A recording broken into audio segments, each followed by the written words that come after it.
Il était déjà un peu plus calme, mais il continue à me dire des choses et je lui dis: «Écoute, je t'ai entendu. Je sais que, c'était pas marrant pour toi, je comprends.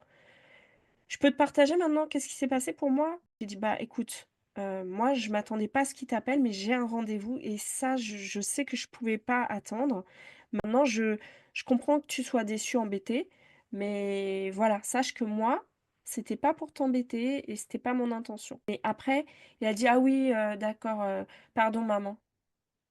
Et en fait, je me dis: «Bah, moi j'ai gagné». Mais ce jour-là, j'ai vu à quel point quand on accueille: «OK, tu es en colère, OK, machin» et qu'en fait on n'en rajoute pas. On attend que ça passe et après on peut se parler et ben, j'ai vu que ça marche. Donc voilà, je dis pas que c'est, magique et je dis pas que c'est possible tout le temps. Il y a des fois, on n'y arrivera pas à avoir de l'empathie, à les comprendre, à se mettre à leur place.